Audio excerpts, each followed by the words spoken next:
আসসালামু আলাইকুম ভাই ব্রাদার্স। আমি একটা ফোর স্টারে চাকরি করি, ফোর স্টার হোটেল হোটেল ইন্ডাস্ট্রিতে আমি জব করি। আমি এখন আছি বর্তমানে দুবাইতে। তো আমি দেখাবো আমার কোম্পানি আমাকে কি কি ফ্যাসিলিটিস দিছে, মানে রুমটা কেমন দিছে থাকার লেগা। তো ভাই ব্রাদার, আমি বর্তমানে দশতলার উপরে আছি। আর এটা হচ্ছে লিফট, আর এটা হচ্ছে আমার রুম। রুমটা আমি যখন এন্টার করার পরে একটা ডাইনিং স্পেস, বড় একটা ডাইনিং স্পেস, সোফা আছে। আর এগুলো দেখতেছেন লকার, এগুলো আসলে লকার না, এটা সুকেসের মতো।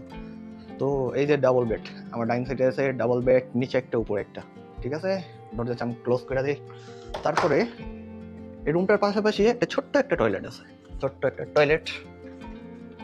এটা ছোট্ট একটা টয়লেট, ঠিক আছে। তারপর এখান থেকে যদি আমি এদিকে এন্টার করার পরে আছে, এটা হলো একটা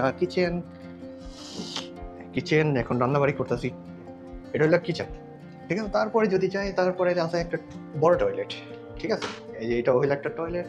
তারপরে এই যে আরেকটা রুম দেখতেছেন, এটা প্রবেশ নিষেধ, কারণ এটা হচ্ছে যারা উচ্চ পর্যায়ে কাজ করে তারা থাকে। তারপরে আমার রুমটা দেখাই। আমার রুমে আছে এন্টার করার পরে একটা লকার, তারপরে এই যে একটা বেড, এখানে একজন থাকে। তারপরে এই যে দোতলা আপনার খাট, ঠিক আছে। এটা হলো আমার বেড, উপরে আরেকজন থাকতো, ভ্যাকেশনে গেছে। তো এই হলো অবস্থা। তো আমি যদি ডাইনিং স্পেস থেকে যদি আমি একটু ব্যালকনিতে যাই, ব্যালকনিতে এন্টার করার পরে এই ছোট্ট একটা ব্যালকনি, এখানে ছোট্ট একটা ব্যালকনি দিছে। এখান থেকে 10 তলার উপরে থেকে পুরো ভিউটা দেখা যায়, আশেপাশে যা আছে পুরো সব কিছু, মার্কেট টার্কেট অ্যাপার্টমেন্ট যা আছে সব দেখা যায়।